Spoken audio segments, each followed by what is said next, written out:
సెక్రటేరియట్లో deputy CM బట్టి విక్రమార్క అధ్యక్షతన ఆర్టీసీ జేఏసీ నేతలతో సుదీర్ఘంగా చర్చలు జరుగుతున్నాయి. మంత్రులు పొన్నం ప్రభాకర్, వివేక్ వెంకటస్వామి, శ్రీధర్ బాబు, అడ్లూరి లక్ష్మణ్, సిఎస్ రామకృష్ణారావు ఐఏఎస్ అధికారుల కమిటీ సభ్యులు ఆర్టీసీ జేఏసీ నేతలతో చర్చలు జరుపుతున్నారు.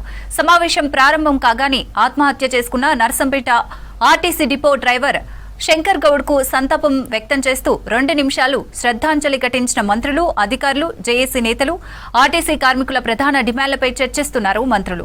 అంతకుముందు ఐఏఎస్ అధికారుల బృందంతో సుదీర్ఘంగా చర్చించారు ఆర్టీసీ జేఏసీ నేతలు.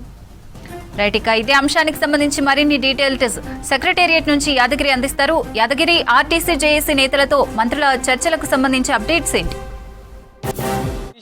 దాదాపు గంటన్నర అవుతుంది. సో మంత్రులతోని ఆర్టీసీ జేఏసీ నేతల చర్చలు కొనసాగుతున్నాయి. సో ఈ చర్చలు అంటే ఉదయము ఏదైతే ఐఏఎస్ అధికారుల కమిటీ ఉందో ఐఏఎస్ అధికారుల కమిటీతోని ప్రత్యేకంగా మధ్యాహ్నం వరకు, ఉదయం నుంచి కూడా మధ్యాహ్నం వరకు ఆర్టీసీ జేఏసీ నేతలు సమావేశమయ్యారు. సో ఐఏఎస్ అధికారుల కమిటీ వాళ్ళతో చర్చలు జరిపింది. సో మేజర్గా మొత్తం ఓవరాల్గా వాళ్ళు 32 డిమాండ్స్ ఆర్టీసీకి సంబంధించి, ఆర్టీసీ కార్మికులకు సంబంధించి మొత్తం 32 డిమాండ్లు వాళ్ళు ప్రభుత్వం ముందు పెట్టారు.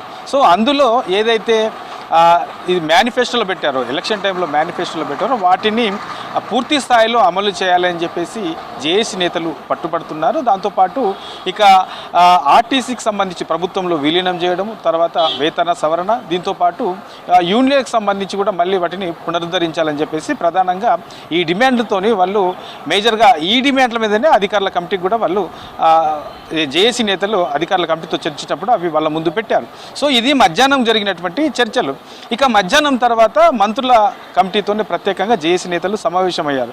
డిప్యూటీ సీఎం బట్టి విక్రమార్క ఆధ్వర్యంలో ఈ చర్చలు కొనసాగుతూ ఉన్నాయి. సో బట్టి విక్రమార్కతో పాటు మంత్రులు శ్రీధర్ బాబు, తర్వాత వివేక్ వెంకటస్వామి, అడ్లూరి లక్ష్మణ్, సో పొన్నం ప్రభాకర్, సో ఈ మంత్రులతో పాటు ఇక సిఎస్ రామకృష్ణారావు, తర్వాత ఐఏఎస్ అధికారుల కమిటీ కూడా ఇందులో పార్టిసిపేట్ చేసింది. సో ఈ జేఏసీ నేతలు కూడా ఉదయం ఏదైతే ఐఏఎస్ అధికారుల కమిటీ ముందు వాళ్ళ డిమాండ్లను లేవనెత్తారో, మంత్రుల ఆధ్వర్యంలో కొనసాగుతున్నటువంటి ఈ చర్చల్లో కూడా మేజర్గా ఆ డిమాండ్స్నే వాళ్ళు ఆర్టీసీ జేఏసీ నేతలందరూ కూడా మంత్రుల ముందు ఆ డిమాండ్సే ఉంచారు. అందులో ప్రభుత్వం ఇప్పటికే మొత్తం 32 డిమాండ్లకు గాను 29 డిమాండ్లకు ప్రభుత్వం సానుకూలంగా ఉందని చెప్పేసి ఇప్పటికే నిన్న మీడియా సమావేశంలో కూడా మంత్రులు చెప్పారు.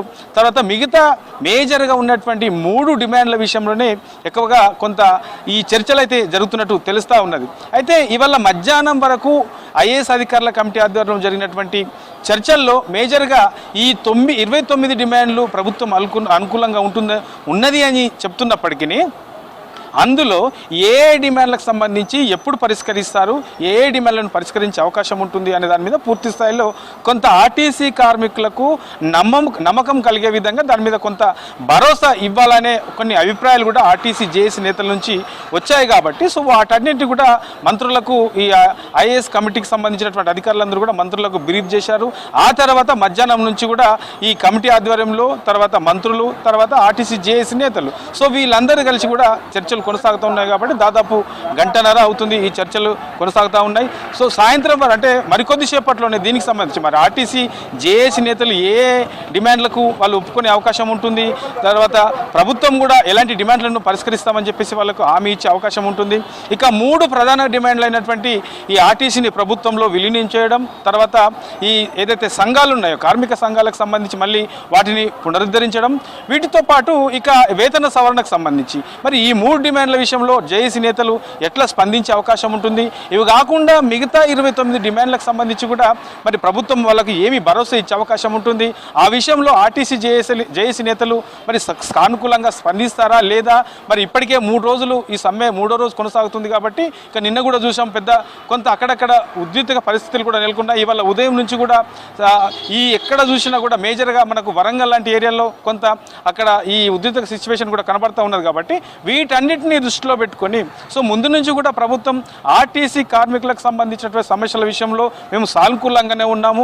కాకపోతే కొంత ఆర్థిక పరిస్థితుల కారణంగా కొన్ని ఇప్పటికిప్పుడు అవి పరిష్కరించే సిచ్యువేషన్ లేదు, కాబట్టి పరిష్కరించే పరిస్థితుల్లో లేము. కాబట్టి కొంత టైం కావాలి. దానికి సంబంధించి అవసరమైతే మరి ప్రత్యేకంగా ఒక కమిటీని వేసి, అధ్యయన కమిటీని వేసి వాటిని ఎప్పుడెప్పుడు ఎన్ని విడతల్లో పరిష్కరించే అవకాశం ఉంటుంది అనే దాని మీద కూడా పూర్తి స్థాయిలో దాని మీద ఒక నివేదిక తయారు చేసి ఆర్టీసీ కార్మికుల సమస్యలను విడతల వారీగా పరిష్కరిస్తామని చేస్తామని చెప్పేసి ప్రభుత్వం అయితే చెప్తా ఉన్నది. మరి చూడాలి, మరి ఆల్రెడీ ఈ చర్చలు కొనసాగుతున్నాయి కాబట్టి బట్టి విక్రమార్క ఆధ్వర్యంలో ఈ చర్చలు కొనసాగుతున్నాయి. మరి ఈ చర్చలలో ఈ ఆర్టీసీ జేఏసీ నేతలు ఏ అంశాలను లేవనెత్తే అవకాశం ఉంటుంది, ప్రభుత్వం వాళ్ళని లేవెత్తినటువంటి అంశాలలో ఎలాంటి విషయంలో ప్రభుత్వం ఒప్పుకునే అవకాశం ఉంటుంది, మరి ఇవాళ ఈ చర్చల తర్వాత ఈ సమ్మె అనేది కొనసాగే అవకాశం ఉంటుందా, లేదంటే సమ్మె ఇవాళతో ఈ ముగింపు ఉంటుందా అనేది మరికొద్ది సేపట్లోనే ఈ చర్చల తర్వాత దీని మీద పూర్తి స్థాయిలో ఒక క్లారిటీ వచ్చే అవకాశం అయితే ఉంటుంది శిరీష.